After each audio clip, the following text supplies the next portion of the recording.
Please hold whilst we connect you to Redacted.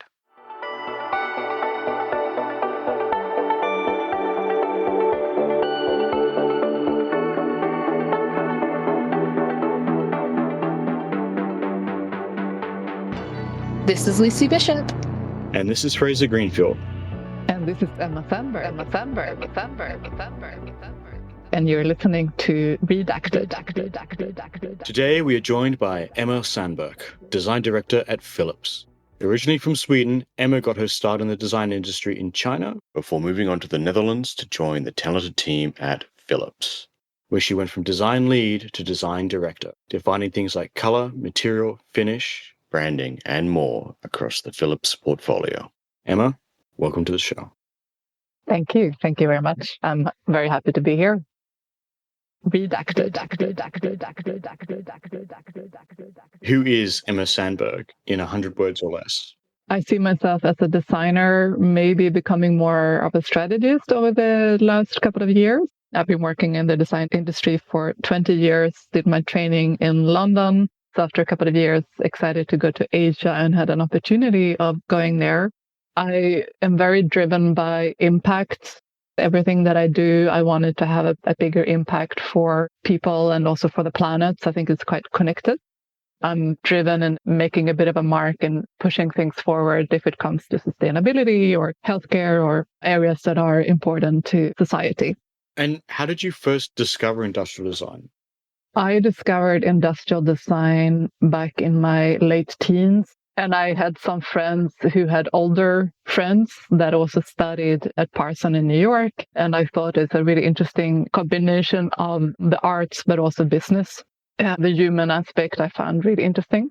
Also, on my father's side, it's much more business driven. He had his own company, also some politics. And on my mom's side, it was more humanitarian and also artists and more the social aspect. I think somewhere I was already born with it, and I thought it was really nice that you can actually make a living out of doing creative things. Sounds like you had this amazing little melting pot to grow up with. I guess in hindsight, it really made sense because you need both sides of the coin. It was always around the human aspect as well. That's always been a part of my upbringing and how to care for people that are not as fortunate as I was growing up. And it's always been connected to that side, but also the business side has always been important to me as well. It starts with make a living on your own and be able to pay your bills and stuff like that. But also how can you scale that for other people? Totally. How can you scratch that itch and still have somewhere to sleep? Yeah, exactly. Let me get this straight. So you studied in the UK, correct? That's correct. And then you had an opportunity in China immediately after graduating? So I graduated at St. Martin and I worked in some small agencies for a year. I guess I had some early small successes and I was quite excited, but I felt that it was a bit slow and I felt like there's 1,000 of Emma Sandbergs graduating as a designer. So it was a bit too slow pace for me in terms of like, how am I going to accelerate my career? I joined actually Motorola very quickly. Back in those days, that was like the company to work for. I always had affiliation with consumer electronics. And then through a contact, I was asked to come for an interview in Shanghai. And I thought, that's really cool. I'm never going to go to Shanghai anyway. It's a free ride. I ended up going there and they were very ambitious. We really got along and somehow they convinced me to leave everything in Europe and move out to China. How did they convince you? Well, the general manager and one of the owners is very good at sales. And they didn't need to convince me that much because it was just obvious when I was there. The energy, the opportunities, the adventure and unknown territory. I thought I'd go for 6 months and that's a great adventure. And Motorola also told me you can always come back here. So I thought there's nothing to lose. I never ended up doing that, but it also made me feel like I can just go for it. What was that first 6 months like then? It was so much fun and craziness and excitement. And I was there for 10 years and I could really see society change. And also the design industry and architecture, all of that was just on the merge of being set up. Agencies and big companies setting up in-house design studios. That was not really a thing when I first came out there. But then slowly being a part of almost weekly catch up with the industry folks and being a part of setting that scene out was super exciting. The first 6 months, it was just a blast. And also right at the beginning, the ethos of this design studio that I ended up managing was all about having designers on the factory floor. So it was all about going out a lot to factories, going to the suppliers, and also being inspired to also design products based on your experience in the factory. To me, that sounds pretty standard fare. This sounds like it was new and novel back then, not being connected to the factory. Was that a good thing or a bad thing or more of a mixed bag? Keep in mind that this is in 2005, 2006. It's quite a long time ago. So the environment looked quite different. First of all, there were hardly any designers being located in a place like Shanghai. There were hardly any local talents that also did that job. And if they did, they would probably already have left for US or Europe and actually not stay there. So that was a little bit the novelty of it. And you would meet people like me, experts. They would usually be English teachers or into trading. And there were very, very few creatives that actually moved out there back in those days. A bit of a Wild West moment. A little bit of a Wild West. And at that point of time in my life, I loved it. It almost felt like a big adventure holiday, but also super hard work. Of course, it was a lot of challenges and you had to be able to handle that. But it was so different from living in London where, I would have been an intern making copies and maybe sit and do CAD monkey stuff to go out there and run a studio and build the team as well. So I hired also people back from my school in London and also local talent and grew the industrial and the graphic design team. That was really great. As I understand it, you helped set up that business there in China and helped grow it. What does that look like when you're basically, I assume, a fresh grad? So I did not help on the business side, but previous to me coming out there, they wanted to set up a design studio, which didn't really work out. And then they wanted somebody to try that again because they really saw the opportunity. The company had already been in China since the 80s, but much more in trading and OEMs and not really doing in-house development. And I think it was the vision of the founders, hey, we can also actually create uniqueness for our customers by designing our own products.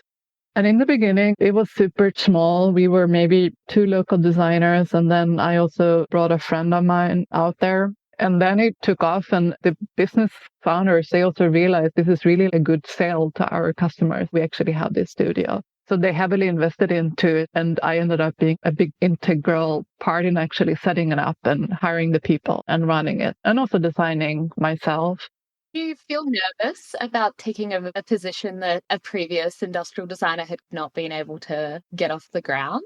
How did you identify what wasn't working in their process and what did you implement in your process? Funnily enough, I didn't spend much time thinking about that. I just thought, okay, that's a shame. Well, I'm going to give it a go. And like I mentioned, I did also bring a friend of mine from London. We saw it as a fun gig. And that ended up being a longer thing because of the investment of the founders and also the successes that the studio had. And the whole company also had a big rebranding and really want to reposition themselves. And that was super exciting. A lot of momentum as well. And at that time, quite pioneering because there were not many studios out there. And what were the challenges in those early days of setting up that early studio? I mean, the challenges was that I was also straight out of school. Personally, I think it was a lot of fake it till you make it. It was a bit of a blessing in disguise. Other challenges was, of course, even taking a design team to designing stuff and getting it into production. And we had something like, 20, 40 products running at the same time. In retrospective, I think that is not a sustainable business model. I think we did way too much. Maybe the quality was questionable. What's the point in actually putting all those new products into development and also selling them? And then the next year you scrap half of them and do the same thing again. I think it was a big waste in the beginning. But you were finding your legs. Exactly, totally. I think the challenge was also to find staff. Hence, we started an intern program with my school back in London. So we did school projects where we were the client and the top 2 students. They had an offer to come out to the studio for 6 months, everything paid, a small salary, which is also a great opportunity for younger designers. And I've always felt that that has been really the core of what I want to do, try to enable others and try to challenge the status quo and just go and work in a studio or agency in London. Like, why don't you just come out to Asia for a few months? And some of them ended up staying for longer. It's amazing. The school must have loved having opportunity like that. Yeah, I think it was a really great also opportunity for me to keep one leg back in Europe and also with the school.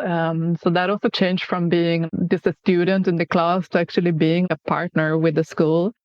I highly enjoyed that part of as well. The combination of them hiring local designers and having then this international crowd coming in, that was a really nice synergy and giving something back to the local designers to learn from and interact with people that had a bit of a different mindset. Totally. And grants had their own vibe too. It's cool for them to come in. Yeah, totally. The designers that came out and joined that program, I mean, they just had a blast. The whole thing was this fun thing, like a long holiday almost. Definitely a win-win, I think, from both sides. I certainly wish those sort of opportunities were around when I was in uni. Why did you decide to leave in the end? I went very quickly into managing a design team. I was only 26 when I took on that role. And I never had the opportunity to actually just be an industrial designer, designing my own things and learn properly how to do it. So I felt like I jumped too many steps. I also wanted to work for a company where there were more opportunities and bigger scale. I felt a little bit claustrophobic and the opportunities of growing had come to a stop. I still gave it another year or so. I mean, I had my whole life there already in Shanghai.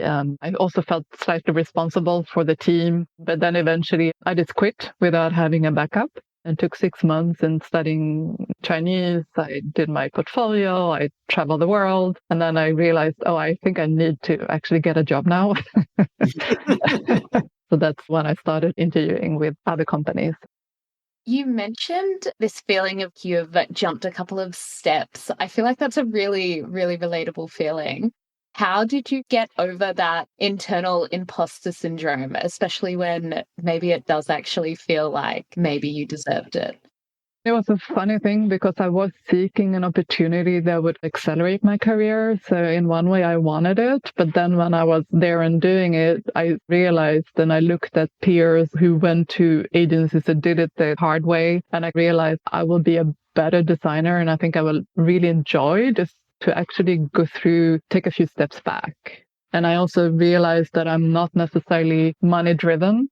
If I can pay my bills and all that, I'm happy to take a pay cut and happy to also not have necessarily the responsibility. I think some people go into management roles for power reasons. And that was something that I felt was not at the core of my beliefs. I felt like I have to do something drastic in my life.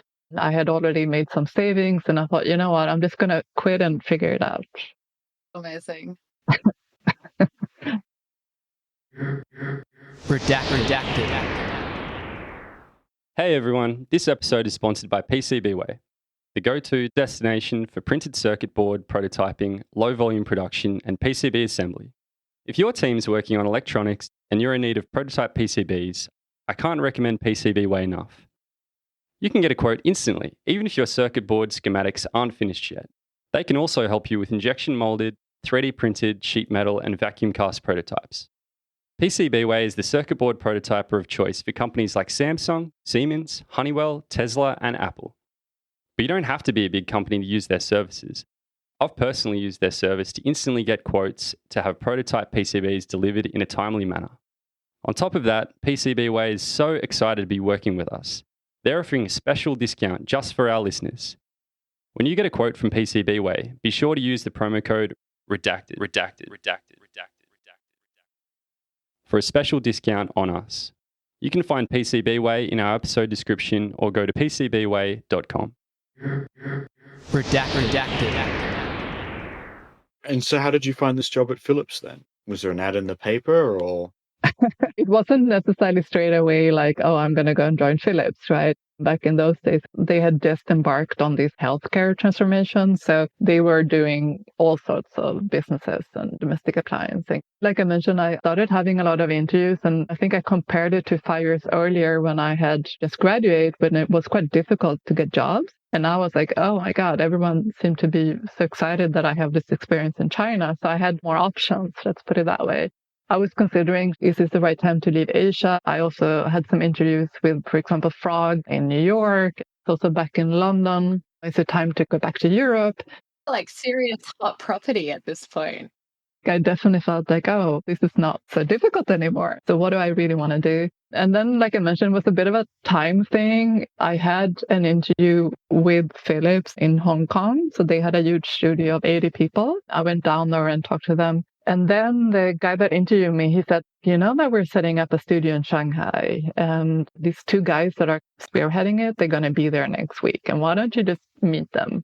For a company like Philips setting up their in-house team in Shanghai, having somebody who's European, had also been in Asia, had been in Shanghai, it was a perfect fit. So I ended up meeting those two guys, and they thought that I was too expensive. I remember. So at first I didn't get the job. And I said, well, I don't need to get the same expat salary. So I ended up going for a 30% pay cut. And that's it. I was one of the first people in the studio. And we were less than 10 people that they hired in the beginning. I was one of the few foreigners and definitely one of the only female industrial designer. But because I had already established a life in Shanghai, I was seen as a local in some regards. What did you get in return for a 30% pay cut, though? That was still not a bad deal. And I thought like I'm still going to have a good life. And I wanted to just become an industrial designer and develop proper products. And I think that was the return. I was willing to take that pay cut, and salaries also goes up relatively quickly, at least those years in China for a company like Philips. So I think I had a pretty okay deal anyway. There's something special about making tangible objects that you're really, truly proud of. Yeah, I mean, I think also the fact that I quit my job because I knew that it was not sustainable without knowing what's going to happen. That's obviously a big risk, but I always encourage people, if they're not happy in their jobs, to actually leave, because then you're going to also feel the fire, like, okay, I need to do something about this and get a job, and also time enough to think about what do I really want to do. As I understand it, this job change happened in 2011. Is that correct? That's correct. So what did the design landscape look like at Philips in 2011? Obviously, they're going through a bit of a transitional shift. How did things change on a day-to-day, and what was the future of the next 2 years looking like?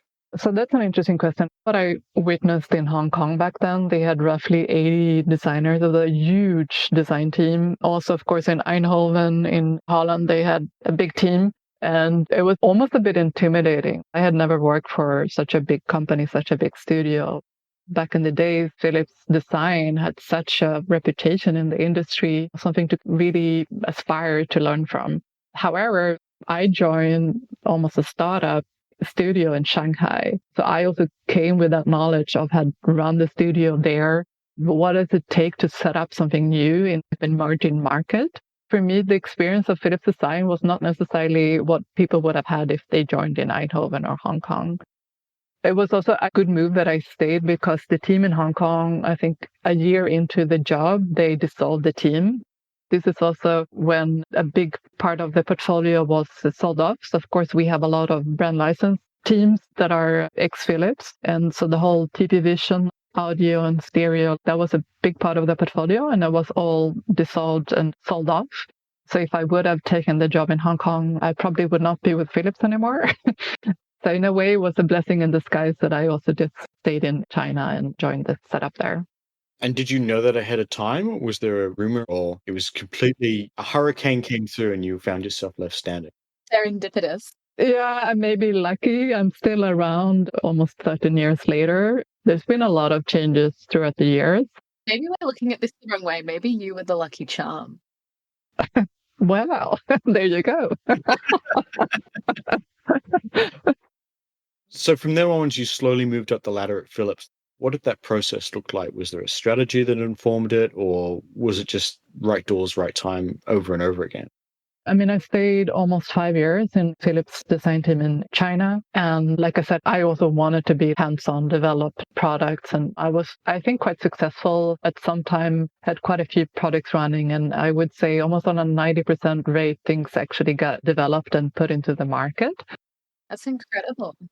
Now I realize that it's actually not the norm. So I very quickly also built my portfolio. I started to have successes with design awards and stuff like that, that I felt like, oh, okay, I'm actually quite an okay designer then. How do you get a 90% success rate? Yeah, I don't know. I told you, she's a lucky charm. I also think it is also because I was stationed in China. We did a lot of the products local for local, and there they just put things in the market and learn from the mistakes. And the question is, how successful were those products that were developed, right? I think that is a part of it. It's not only because I'm such an amazing designer. They just wanted to put it in the market. And so 5 years in, they offered you a spot in the office in the Netherlands? What happened was I had been in China quite a long time. I started to feel the itch of going back to Europe, feeling like I want to be closer to Sweden, but I wasn't ready to go back to Sweden.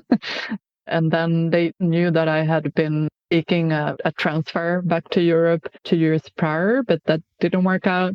And then I was actually just about to quit and just do the same thing again and just move myself back to Europe. And then there was an opportunity of somebody leaving in the Amsterdam office.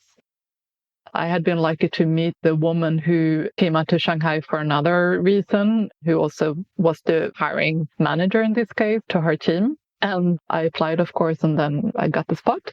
It happened really quickly. I think within 1 or 2 months, I had moved my dog and my life back to Europe, and I was located in Amsterdam. And a little bit the same thinking. I thought, I don't know if this is the right move. I don't know if I'm going to like Holland, but I'm going to give it a go. And after 6 months, I will reassess if this was the right move. And it turns out to be exactly what you wanted? Well, 8 years in, and I'm still here. Very quickly, I realized also maybe a little bit of a shift to healthier lifestyle. I mean, living in Shanghai is a very concrete city. It's hard work. It's very little nature. So I felt that already ticked the boxes straight away. You cycle everywhere. It's clean air.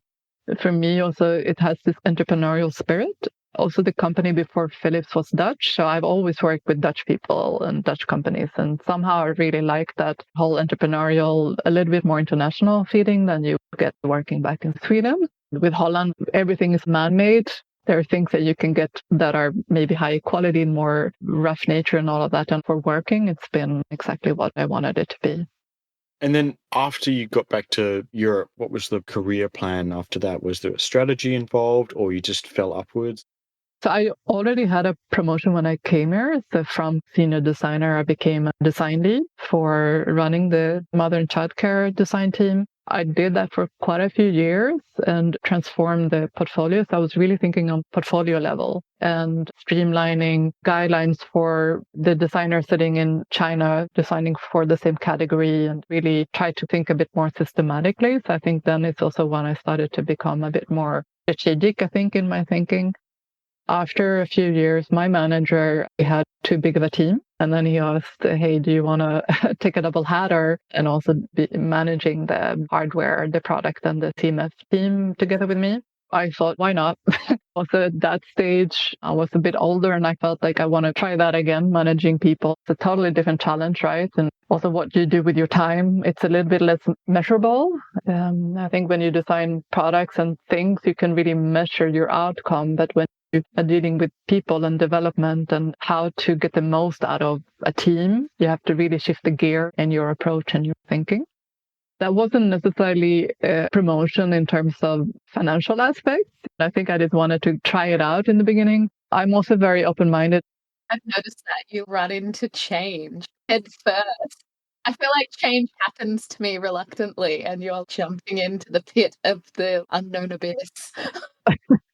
I see a fire and I just go for it. Yeah. I don't know how that sounds, but I also get bored quite quickly. So that's also why I take on new things. We had a guest come on once and they described industrial designers as not being very disciplined. We're all up in everyone else's business trying to learn their jobs. And I feel like it's a really accurate description. So then I was doing this double hatter job. So I still have this view on managing a team and people that's never going to stop challenging you. You can be very lazy as a manager and just do the bare minimum and people get on with it. Or you can really try to pivot and change things and help people out. And that's a huge challenge. I think should not underestimate what it takes to do that. And I've also questioned, is it even the right thing for designers to be managers? I had that conversation with a lot of my manager peers because we're not trained to manage people. We're trained to design products, and we might be good with people, but it doesn't mean that you should have that power over people. Let's put it that way. Because you go from this process-driven process to realizing that everybody has to be treated differently to get the outcome that you want, and that there's not so much a recipe card of how to get there. I want to put my best foot forward and say I'm sure I would be a great manager, but I have definitely seen my fair share of design projects extremely poorly managed by designers, especially in my industry experience. Cold, Fraser. Oh, damn. A lot of it just came down to really quite, not laissez-faire, but poorly informed management decisions. Yeah, exactly. When you deal with people, it's a whole other dimension of challenges. What I have found is that you have to be done with the designing part yourself to not feel like you want to get in and do that, right? And that is, I think, is always going to be a challenge. Like, what do you want to get out of it versus helping the team versus common goal together? You go from designing the product to designing the team culture. And it's not only about us getting along and being friendly to each other, it's also about what are we going to achieve as a team. I think that's a big one. How do you manage that shift from micro to macro? I mean, I'm definitely not perfect. And I don't know if I have figured this out yet. You do have to keep doing both. You need to really understand the individual people's perspectives, listen to them. People also have very different level of thinking about stuff in the world and what's happening with the company or their own career or their personal life. Other team members, tension and stuff like that. I try to be very much like a helicopter, stay very high level. I like people that are very strong and independent, but not everyone is like that, right? And then you have to go down and try to tell them, this is what I would do. I think psychological safety is a huge one. So you need to make people feel heard and understood, and also that you're there for them. At the same time, you don't want to be walked over, right? At the end of the day, I have to take some difficult decisions. At the same time, you also want to inspire people to follow you and to be feeling like they're part of something exciting and fun. Are there any Emma's rules for management that you could drop on us? I try to be very relatable. I try to really talk to the people and just be almost, I wouldn't call it a friend, but very much like I'm on your level. Maybe that's my Swedish side. I'm not very hierarchical. I just don't believe in that. So you need to make people feel respected and heard.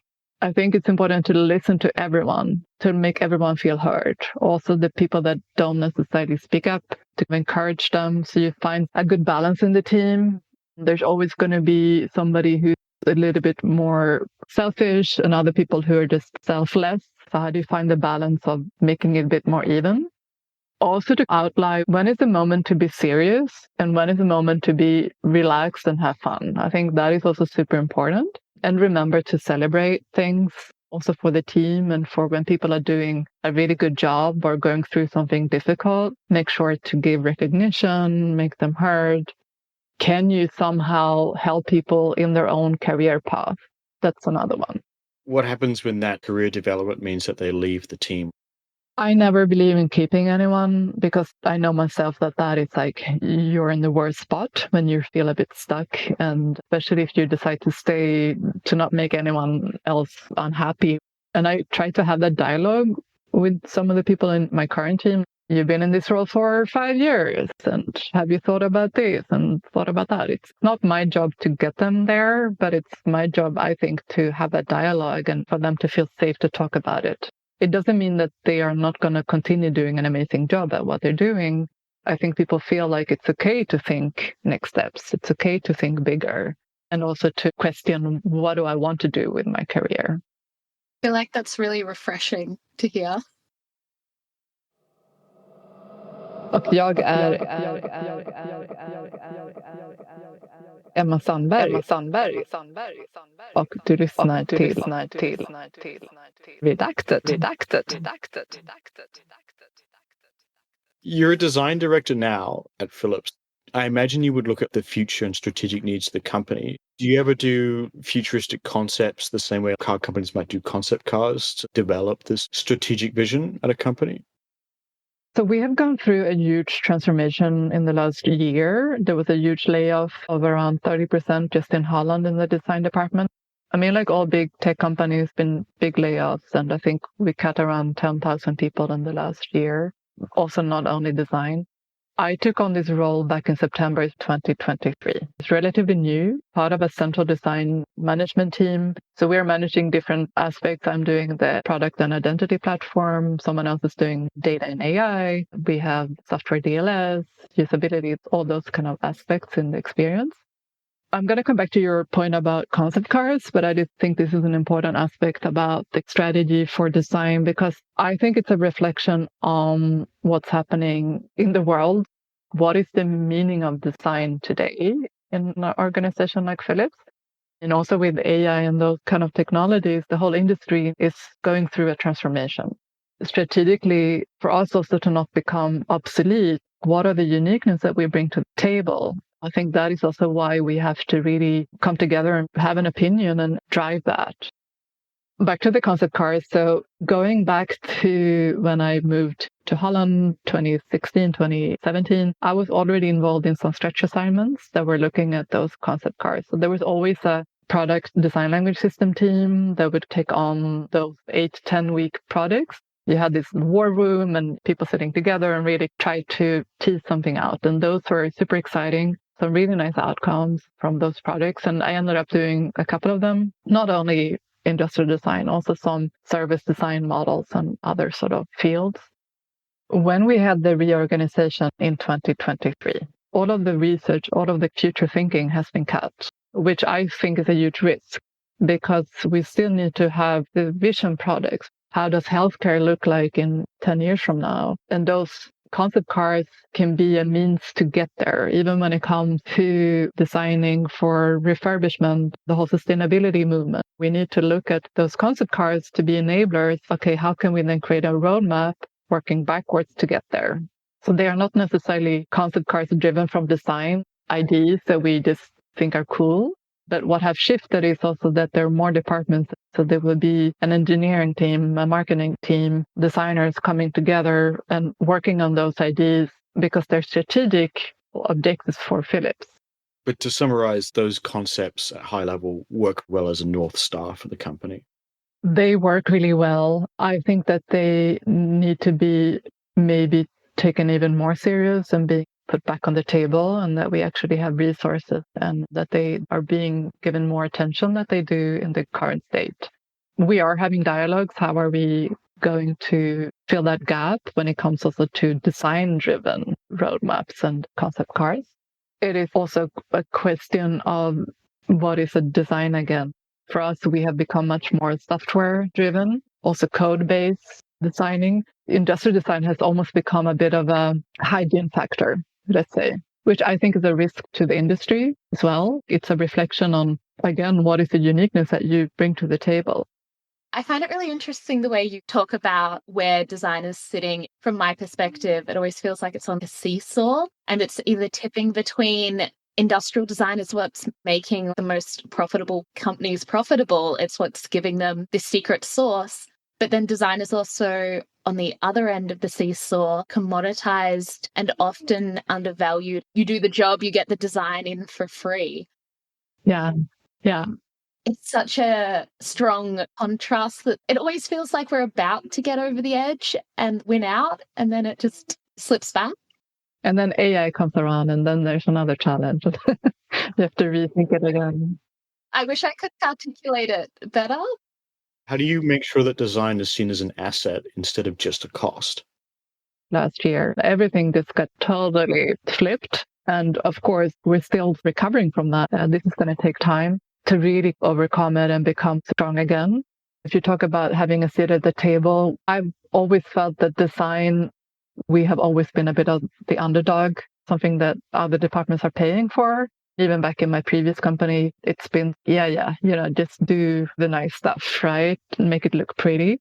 Personally, I'm just completing my MBA because of this reason a little bit, because I felt like there is a need to have the business acumen and perspective to also be a stronger advocate for design, to also highlight the importance of design. I think we are still so powerful in talking about the human perspective and thinking with the heart, designers. And that side of it is a big strength for any company. And to really articulate that and try to always talk about the importance of what designers can bring. The industry is going through a transformation, and I also don't have the answer. What is our uniqueness? How is being a designer working in an agency or a big company going to look like 5 years from now? I also don't know. But we have to at least have the conversations and think about those things to also not let someone else decide it for us. I will definitely say, in my experience, a lot of companies really struggle to understand that design means better connection to the customer, and that has an extra monetary benefit. And in fairness, a lot of designers are really poor at articulating that. Exactly. And this is also what I feel, the personal transformation I've been going through in criticizing myself, that I haven't necessarily thought that it's important to even articulate it. And I've been much more of a receiver. You get a brief and execute and you do it, and then you're done your job. But you need to change your conversation and change also what role you have, even making strategic plans and all those kind of things. You need to be much more in it. I feel industrial designer, it can be quite difficult as well, because that feedback loop is so stretched out between finalizing the design and the design going to market. It might be different for you, but for me, that book is closed. I've moved on. I'm no longer thinking about that product. And no one tells me it's gone on for sale or it's doing really well or that half the time it exists. It's hard to be like, oh yeah, guys, that was a great win. Exactly. I mean, unless you ask for it, you probably wouldn't find out, Yeah, it's an interesting one. And it's a hard one to double it back into the conversation too. Yeah, absolutely. I think also if you're the one who's running a product and it's your budget, you just look at the ways how to get there. And then design is one stop on the way to tick the boxes. And then you move on to production and all of that. But I think that's why it's even more important for industrial designers or designer in general to be a little bit more pain in the ass, to be a part of the conversation and always ask questions and don't be too compliant. Nobody's going to ask for your opinion unless you really lean in and really want to be a part of it.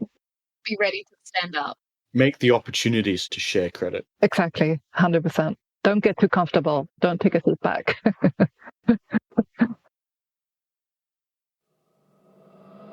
Och jag är Emma Sandberg. Och du lyssnar till Redacted. How does color, material, and finish, or just aesthetics, factor into your work? And what's your process for implementing, iterating, and evolving it? My current team, like I mentioned, it's a product and identity platform. And we have a range of very capable designers sitting in the team. Personally, I'm not the one that actually developed color, material, finishes. I've never been a CMF designer. But if I take a bit of a step back to when I was really developing products, CMF is such an integral part in that journey. I'm also a strong believer that it could even be CMF-driven designs. So you actually start with the material and then you design for that. I think aesthetics and trends, one of the capabilities is to deliver trends to the design teams that are sitting in the businesses. And we are consolidating it and having the subscription with WGSN. It's extremely important, I think, to always keep at the forefront. I think what's interesting is our customers in the design team, in the businesses, we have quite different audiences. So we have the healthcare side of things, and then we have the consumer electronic shavers and the breast pumps and the personal health side of things. On the PH side, the demand for trends and the right color and having the right color library is more important, and it runs faster and they have a much higher demand and hunger for it. When it comes to the health system part of the portfolio, you almost have to lean in and try to engage them because it is a very different set of challenges. They will look at things like ergonomics as being the number one challenge and how to optimize workflows and how to have materials that can withstand long surgical procedures and not get blood stain or being sharp, so they will destroy a surgical glove. So it's a different set of challenges that are driving the material and color material and finish development. Interesting that you talk about trends even going through to the healthcare space for surgical implements and things like that. How do you integrate those sorts of trends? For us, it is all about having a consistency across, delivering on the brand values. If it's a medical device or, again, a consumer health device, shouldn't matter. It's consistency across. That's what we strive for. In the health system, they will not necessarily come and ask for trends, but trends can mean many things. They can be the latest trends in terms of colors and styling and form language, but it could also mean worldwide trends. For example, during the pandemic, there was a huge influence in terms of what does it mean for our lifestyle.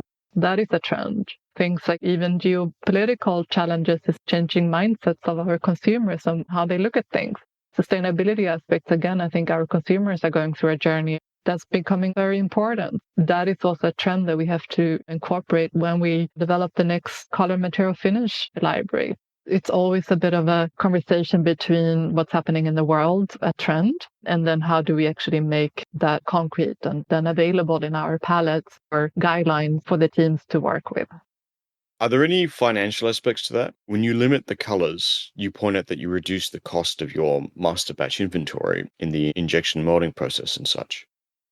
Absolutely. So I think also the CMF part of the team, so I inherited multiple disciplines came together. This team had already been on a journey for about 2 years in terms of reducing the color palette. So I think we had maybe 100 plus whites in the color palette, and we reduced it to 2. And if you do that for a whole color palette, I think we went from 1,500, 2,000 colors and materials, and we reduced it to around 100 colors. And these cost savings are in millions. Also such a win for the brand identity as well. Yeah, exactly. But most importantly, for the design and the company. Exactly. There's definitely a business model to it in terms of reducing the cost. And of course, if you speak that language, our stakeholders, they understand it. And then they're also willing to give us money to do it. So it's a bit of a win-win. So you're changing the conversation from, oh, I like this thing. And you're quantifying it. Exactly. You can measure it. And I think the data quantification, I think, is becoming quite powerful. It is in my organization. If you want to speak to stakeholders, always put a number to it, always put a timeline to it. When are we going to have that implement and how are we going to get there? Make it very concrete. Then it's more likely that you're going to get a yes than a, oh, that's interesting, and that's it. The door is closed. Redacted.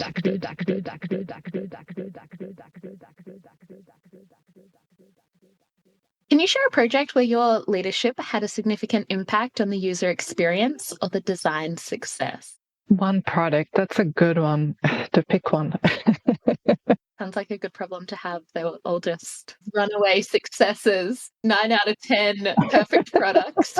Red Dot Award, Red Dot Award, Red Dot Award.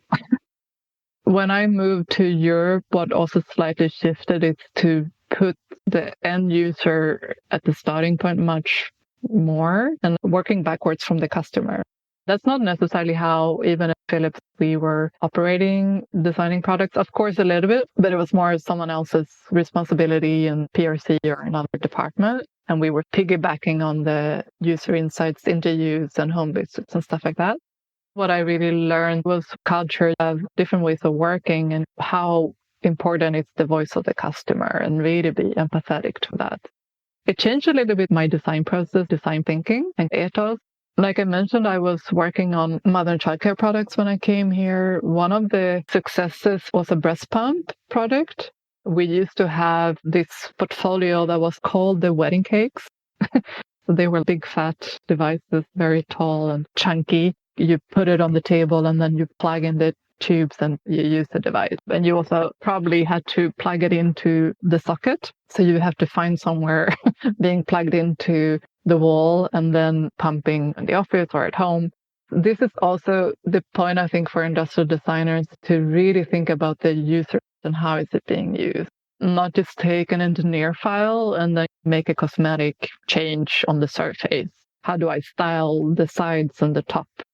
So what we ended up doing is break down the internal archetype. We were on a mission to challenge the status quo. We had 4 different archetypes, different layouts of the batteries, and can we find a smaller motor and all those kind of things for the same price points. And we really went for it when it came to redesigning the archetypes. And then we designed the products, made prototypes, and went into proper user testing with those archetypes. Then we went to the second phase of the user interface. And our layouts were totally wrong.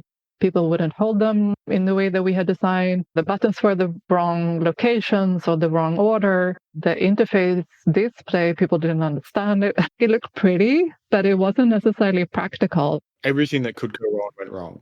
Everything that went wrong, especially on the user interface, was maybe 1 out of, 10 was on an amber side, and everything else was you have to redo it.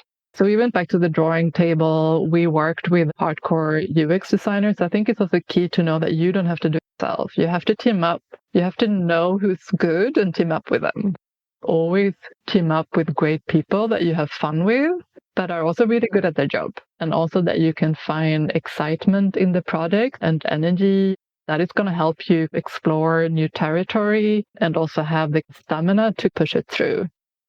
So we ended up giving part of it up to the UX designer, and we went back to the user testing. And it was, of course, then after a few rounds, we got there that we had completely redesigned the product. It went in to become a bit of a modular platform and could fill a whole range of offers that we had in the portfolio. So instead of having these wedding cakes, different sizes, and they were very stagnated, we had a modular platform approach with a housing that also allowed for customization or future-proof updating. It was less parts and monomaterials. It was a very small portable device that you could put in the handbag. So the women in America, they go back to work after 3 weeks. They're pumping in their car into the work. We also designed the belt so they could wear it and make it a bit more portable and on the go. So I think that was a really good learning, and also that it was successfully launched and is still a big part of the portfolio. For people listening in, is this product called the Philips Event? The Philips Event is the brand. The name of the product, I think, is just the electrical breast pump, but I can't find exactly the name that it's being sold for. And we'll have a copy of it in the show notes for anyone listening in. Such a great example, because I feel like the way you talk about completely redesigning it from the ground up, you not only got a better outcome for the user, but you also got this incredible platform to build off as well. And it was a really nice dialogue between the different departments, and we were collaborating on what are we actually going to end up doing and how is this different to the products on the market, and how can we stand out and take a little bit of a leap in the breast pump field. How did you build out the business rationale either before or after this, and then translate that to the rest of your design work as a director? Our business departments are also very much customers first. So they speak that language. Then it's all about the numbers. So if we can quantify it and tests down that are supporting our designs, it speaks for itself. So you don't necessarily have to build out a deck to convince anyone, but you need to paint them the picture of how are we going to get there and what are we planning to do and what are we exploring. And you need to get the buy-in from people to want to support it and want to bet on your ideas. And you need to give people alternatives. Sometimes if we get a brief that we think is so-and-so, we will always rewrite it and send it back and have an agreement, have an update. If we get archetypes that we think we can do better, we always try to work with engineers, try to find better solutions that are going to end up in a better product. And this is the hard work that you need to do. Don't just settle for whatever lands on your desk. You also need to pick your battles. You're not going to win everything. But if you put 10 things on the table that you want to have implemented, you should also go out, be happy with 8. And what are the most important things? To make that super clear to your stakeholders. I mean, we're all in the same team, right? Everyone agrees on these are the top priorities. You can slowly work towards that. Redacted.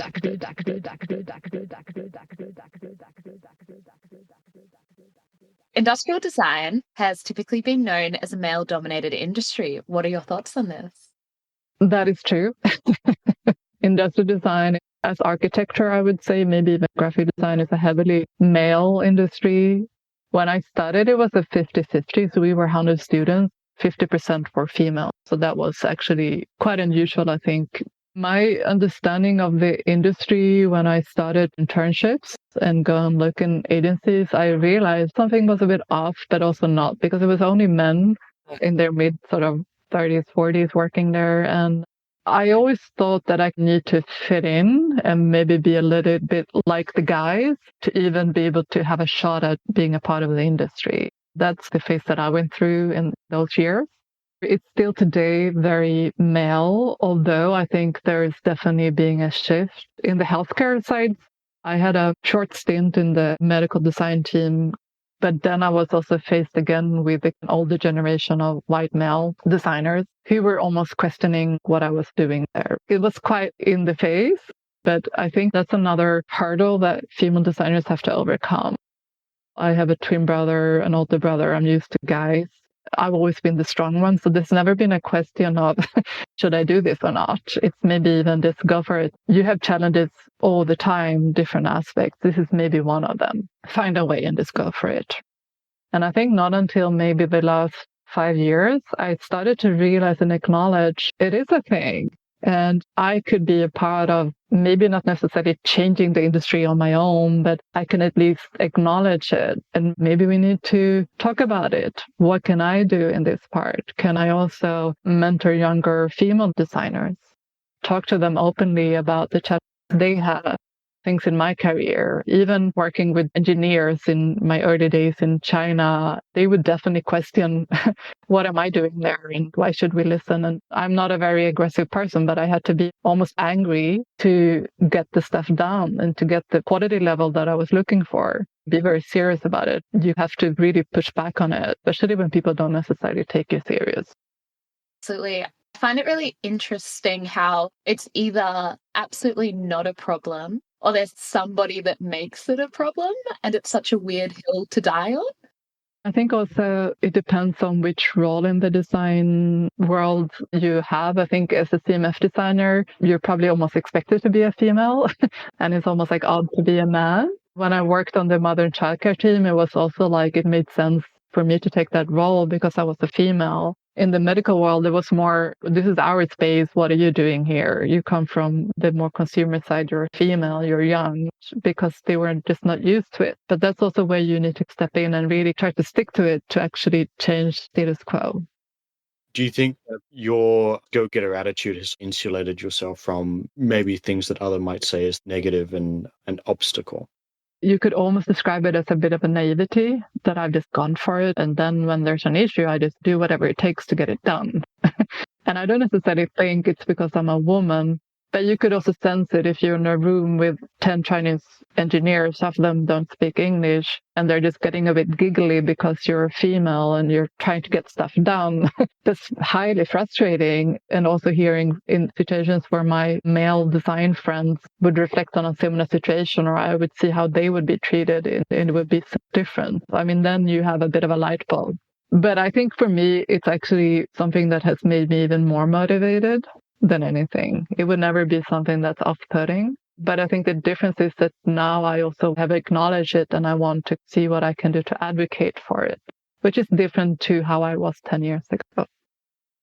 These people who treat women like this are more scared of us than we are of them. Exactly. And if they're not, they should be. Right, guys? Based on that, would you have any advice for anyone breaking into the industry, and would any of those tips be specifically applicable for women? Knowing yourself and self-confidence can take you a long way. It actually applies to guys and females, right? And I think women, if they have pushback or they sense something, they might get a bit scared and a bit put off and maybe even potentially not want to do it. I would say challenge that. Challenge yourself. Again, a little bit of a fake it till you make it. So just go in there and believe that you got it. And if anything, there's going to be a learning. You're going to grow in that process of the challenge. So don't give up because you feel a bit put off by a situation or somebody has been not that nice, or it's been difficult. I think you're always going to get something out of it. You're going to learn something anyway. You're going to learn something You're anyway. going to learn something anyway.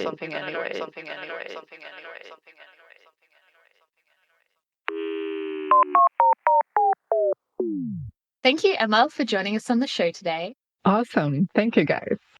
For our listeners, don't forget to check the show notes for links to anything we've mentioned, where to follow the show, to see Emma's work, plus the discounts from our sponsor, PCBWay. Thanks again for listening. Until next time, this has been Redacted.